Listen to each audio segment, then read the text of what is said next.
Аз реших да направя едно по-различно видео, в което ще кажа новите неща, които могат да бъдат за нови апдейт. Първо, специално съм с този профил, за да ви покажа едно нещо. Значи, които играят Clash of Clans, знаят, че от тази фристар.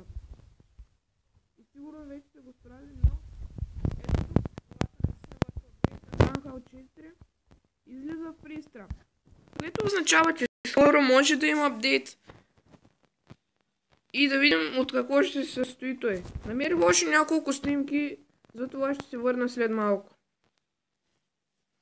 И ето ни отново тук, както виждате, в дясно има едни тропове. Обаче тези Dark елексир или елексир, а Gold. Тези тропове са смесица от Гоблин и Валкирия и от Кенън и Бойлер. Обаче това не е единствената снимка, която снимах. Ето тук сега в действие, вижте, само да върна снимката, вижте Бойлера как стреля с... Така, и сега тук ги самите бараки. Ето тук как ще изглеждат, може би, ако има такъв апдейт. Ето е и лодката, която можеше да бъде за апдейта. И ето тук нормалната барака.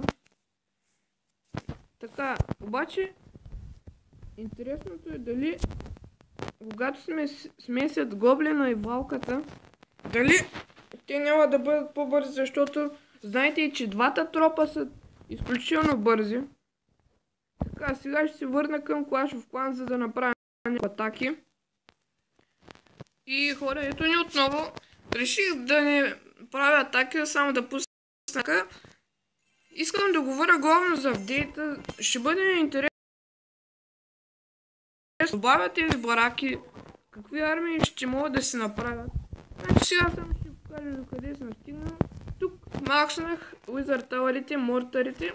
Максвам и последния дефенси. И започвам кенаните и Archer Tower. Кидам теслите, които ги ръшнах още при Танхал 7.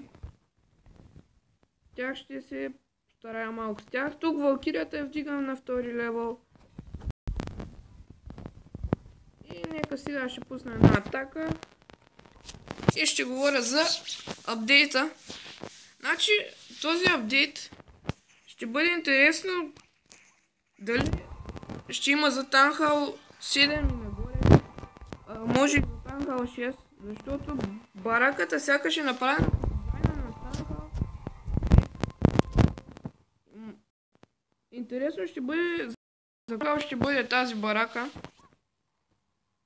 И дали ще има левели за апгрейд на тези тропове. Така, забързвам тук атаката. И мисля това да е за това видео.